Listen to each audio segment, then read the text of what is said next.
Hello, hello, hello, and welcome to another episode of Life with Jode, where we talk about anything and everything.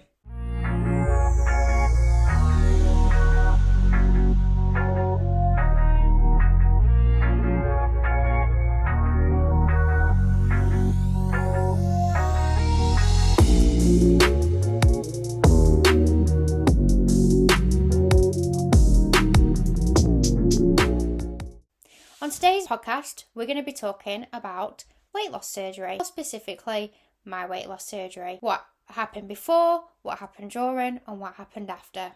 So let's begin. After many years of failed weight loss diets, after no progression at the gym, becoming very and extremely unhappy and unhealthy, I decided to look into weight loss surgery. Before booking my surgery, I looked into surgeries prior to this, but nothing ever came of it. I'd looked for years, I knew about surgeries, but I just didn't know exactly what went into them, and I thought you could only get them from the UK. This was when I was 18. Nothing ever became of these surgeries because of my anxiety.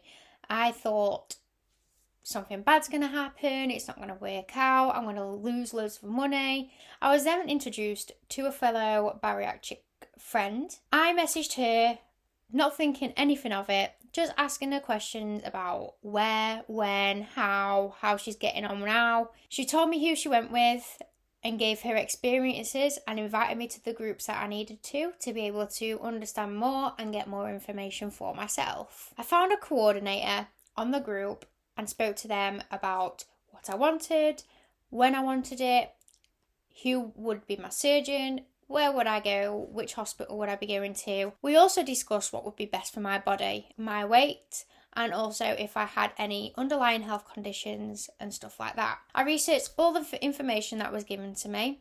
I researched my surgeon, the hospital, and just the company in general, just to see exactly what they were about. On November the 10th, 2023, I booked my gastric bypass surgery for February 22nd, 2024. I decided to go with the company bookingsurgery.com.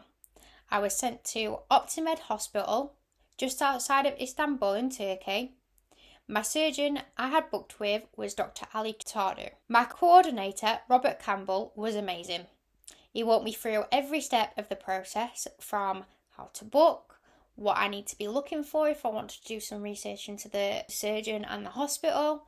He also gave me steps on what to do after booking my surgery, my LRD and the diet plan that I needed to stick to, and also said that once my surgery has been completed, I will get the relevant information to be able to look after myself properly after surgery and after coming back to the UK. From booking my surgery in November of 2023, I had 4 months until I was to go over there and have my surgery done. So this was the time just to get myself together. Due to my BMI not being massively over what it needed to be, I only needed to be on an LRD for around 1 week before my surgery date. The day of travelling, I was lucky to be able to bring my partner as a companion.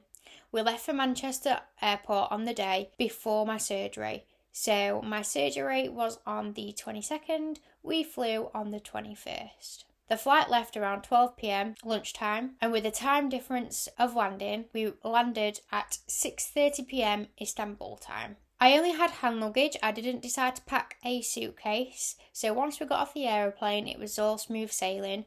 We went to go find my transfer that my coordinator had already planned to pick us up. We met our driver at the pickup point and awaited some other people to come and join us, fellow people that were getting weight loss surgery. Once we were all together, we left. It was around an hour drive from the airport to the hospital that we was going to. When we got to the hospital, the receptionist took the details of the people that were going for the surgery. So they took our passports and other documentation. While they were sorting all that out, the other coordinators took us to our rooms that were going to be only our rooms for our entire stay. I was lucky enough to have been in the transfer bus with another bariatric girl, and she was also in the room next to me. So while we were recovering together, we would knock on each other's doors and make sure we're okay. My partner and I were in the room. They came in and got me to sign consent forms,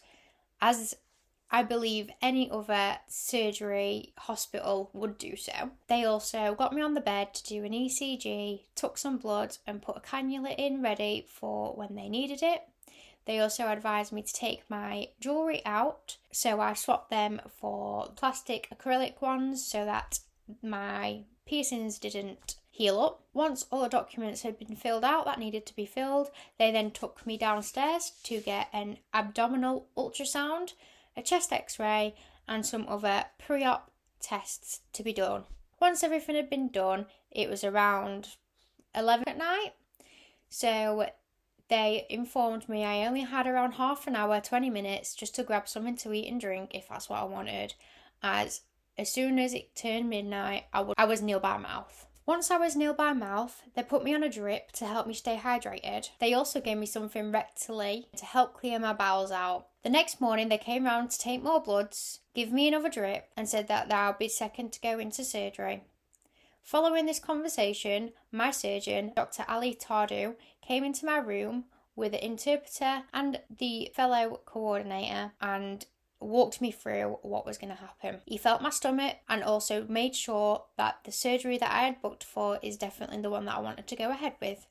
He also wanted to just understand a little bit more about why I chose a bypass over a sleeve. I explained to the doctor the fact that I wanted a bypass over a sleeve due to the worry of being able to overstretch it over time, which is something that I don't want to do due to having an eating disorder and emotionally eating, also having family issues of obesity. I wanted to get the best that I could out of life. Around an hour later, they came into my room to take me to surgery. They gave me a hairnet and asked me to put it on. They lifted up the sides of the bed and wheeled me out. At this point, my partner had to stay in the room. He could not follow. And I had a English-speaking person with me just to discuss what was going to go off. And very luckily, they took me into the lift and put me under general anaesthetic there and then. I am so thankful for this, because I know full well if they had put me in the pre-op room and then put me under anaesthetic, I would have got extremely nervous and panicked, which is something I didn't want to do. So I really, really appreciate that they did that for me. So the last thing I did remember was being in the lift, having a conversation with one of the other nurses in the room. When my surgery was complete, I was rather out of it. This is where I wish I had my partner document what had happened for me so that I also can share the experience, but unfortunately, I didn't do this. After surgery, I remember sleeping a lot. They also gave me a little bottle that was a spray so that I could wet my mouth, because after surgery, you obviously get a really dry throat. After a couple of hours of coming around from surgery, the doctors and nurses come round to check up on you. After a while, they get you to get out of bed and walk the corridors. They also get you to do a breathing exercise to blow into a tube and suck in the tube to be able to get them little balls up and down in the plastic device. Can't remember what it's called, and I do apologise. I remember the first walk, trying to get out of bed was horrendous. I still had my catheter in, which was very uncomfortable. I also was extremely dizzy when I got up. I remember walking a couple of steps out of the room into the corridor and losing balance and having to get a wheelchair back to my bed. Everyone recovers differently. Everyone's experiences are different, and this was just mine. After a couple of more hours of just chilling out and relaxing and sleeping, I got back up out of bed again. I asked for my catheter to be removed because I wanted to be able to go to the toilet by myself, so the nurse came into the room to do that for me. I then started getting up a lot more to be able to move around a lot more and hopefully recover quicker. Every hour, more or less on the hour, I'd get up and I'd walk the corridor a couple of laps, holding my bag of drip, which was on wheels, which was perfect because I had something to hold on to. I would then come back, sit on the bed and do my breathing exercises. After that, of course I'd have needed a drink, so spraying the mouth again with so much water, but not enough where I'm drinking it. Every couple of hours, the nurses would come into the room. They would check on your medication drips and make sure that everything was okay. They would also ask if there was anything you needed. They'd also ensure that you're doing your breathing exercises and walking. For water, the first couple of days were spray bottle only. Then they started introducing a cup where you had to sip and only sip. Then I think a day or two before leaving the hospital, they gave you a cup of water and said, sip it, but this needs to be gone within a certain amount of hours. Unfortunately, I didn't get to finish the cup of water, and I even spoke to the girl next door, and neither did she. They were also bringing in liquid sources of protein for you, such as chicken broths, beef broths, real, in quotation marks, apple juice, which tasted, not gonna lie, disgusting. So I unfortunately stayed away from that because it just wasn't for me, unfortunately. They also allowed you to have protein shakes that were on offer down the corridor, which I tried one, and again, it didn't agree with me. I didn't find the right drinkable protein until I got back to the UK, where I found my protein clear whey, which basically just tastes like cordial. While recovering in hospital, there was several times where I was in quite a bit of pain. This was gas pain. This is in your shoulders, shoulder blades, back, and oh my, I'm telling you now, it was so hard to shift. It was so hard to get rid of, and just walking around. If you're anyone that is having surgery anytime soon, remember, if you have gas pain, walk. It hurts, it's uncomfortable, but just do it. It's so much better than just laying there and laying in it and like laying through the pain. You don't want that at all. When trying to rest and sleep, you become uncomfortable. Obviously, you're laid down for quite a long time, so you start getting a bit of back pain and bum pain. But then it's also really uncomfortable to lay on each side due to everything moving around in there. When it was time to leave, the nurse and the translator came in to my room with the medication that I needed and explained what it was, when to take it, and how much of it to take. They also gave me a tablet grinder, which was perfect because I didn't own one. They also gave me a booklet/folder with all the information for my GP. Procedure that I went for, the height and weight that I was, the height and weight that I was when I left, alongside other things like the medications that they'd given me. They made sure that I was okay. Throughout my time at the hospital, after my surgery, I had the surgeon come into my room a couple of times over the course of the last couple of days of being there to check over my stomach.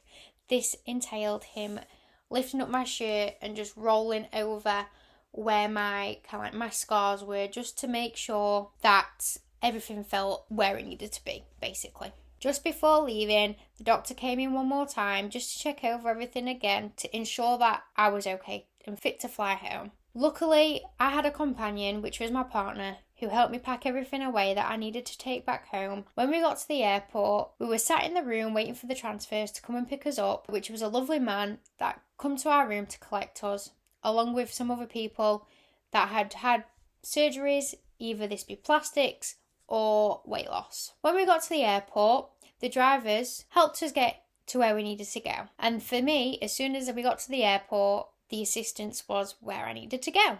I luckily booked for assistance, and I am so happy that I did.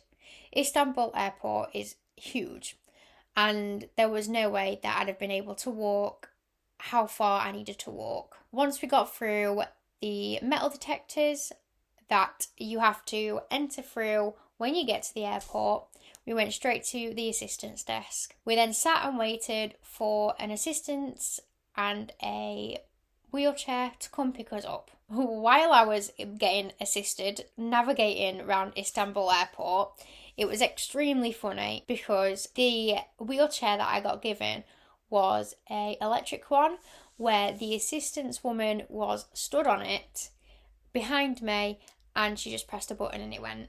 So having my partner there, having to walk and try and catch up with us, was pretty funny, and it did make me giggle. There were a few times where I'd have to get up out of the wheelchair to go through these metal detectors and stuff like that, but that was something we had to just go through. On the flight home, the cabin crew were lovely and understood.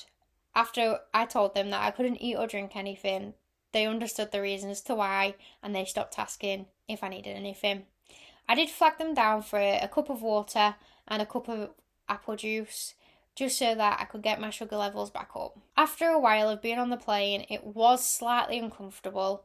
I did book a aisle seat just so that I could stick my legs out if and when needed. But due to being sat on the plane for at least 4 hours, my back hurt, my bum hurt, the way I was sat for so long was a bit uncomfortable. So just be aware, if you are someone that is going to go to Turkey, just be aware on the flight back that the uncomfortableness may happen. Getting home after we'd landed was, from what I remember, a bit of a breeze. We landed back in the UK. We obviously didn't have any baggage to claim because we'd only taken hand luggage. We then proceeded to go to the car that was parked in one of the car parks, and being able to get to the car park via the bus was probably one of the easiest ways of doing it, and I am so happy we chose to do that. My partner was the one to drive home, and halfway home we had to pull over to be able to let me do my blood thinning injections, because neither of us wanted to do that while the car was moving. When I got home to my mum's, as me and my partner weren't living together at this point, I went to bed and slept for the rest of the day, ensuring that I was getting up when possible and walking around, but I just needed a good rest. For the next couple of days after that, I pondered around the house, as I wasn't fit enough to go back to work just yet. I needed time to recover. So doing this, I walked around the house, up and down the stairs. I did end up having plenty of naps on the sofa, and at this point I was slowly able to introduce more liquid to the diet. After being at home for a week, I was able to then start to introduce purees. This section of the diet was extremely hard for me, just because I'm a bit autistic and don't particularly like some textures of pureed foods. For example, if I had a yogurt, I'd have to chew the yogurt before I could swallow it, where some people just kind of like drink it, and I just can't do that. So there was a very hard stage, the puree diet for myself, but I overcome it. It was 2 weeks where I then, after 2 weeks, was able to introduce soft foods to my diet. Once I was on soft foods and able to digest what I needed to digest, prioritising my proteins before anything else, I then slowly introduced other foods like harder foods and more of a flavourful food than just being so bland. While still being in the recovery process, me and my partner then finally moved into our house together. We moved into the house, and unfortunately the oven that we thought was fully functioning wasn't. So the only way and means of being able to cook food was in the microwave or the air fryer.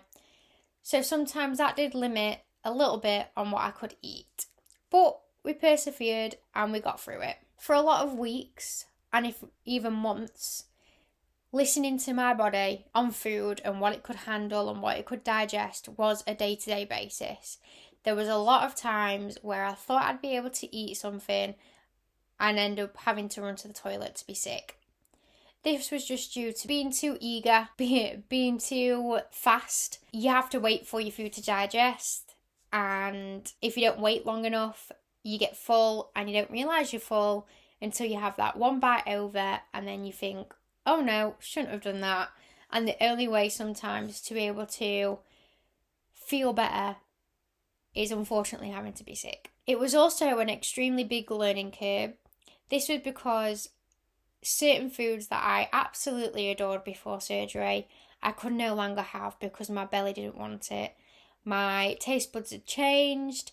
Everything was completely different. It was like introducing new foods again and seeing what was right for me and what was right at the time. For example, let's say I had a meal that was really nice one night. I digested it really well. It was perfect. It filled me up to what I wanted it to do. And then I had the following night thinking it's going to be the exact same, but absolutely not. The body was like, okay, yeah, we had that last night. I don't want it again today. This isn't working out for me. Get rid of it. Now I'm 11 months post-op. I am 6 stone down. I currently now weigh 8 stone 12, which is the lowest I have ever been in my adult life. I've reached my goal weight, which was 9 stone. I am now trying to go into maintenance mode, which is seeming to be a little bit tricky. I am happy and I am healthy. I'm so happy to have got to where I am today, and I wouldn't have changed it for the world. If anyone else is thinking about weight loss surgery, wants to know more information, or want to hear other people's stories, please don't hesitate to drop me a message. You can email me at lifewithjode@gmail.com, or you can message me on Instagram, which is at Jode's Gastric Bypass, or my other Instagram page, which is @_lifewithjode_. If you want to be a part of my podcast, give your experiences, again, please don't hesitate to message me. You can listen to my podcast on Podbean, Apple Music, Spotify, or wherever you listen to your podcasts. And that's a wrap from me. I will speak to you next time on another episode of Life with Jode.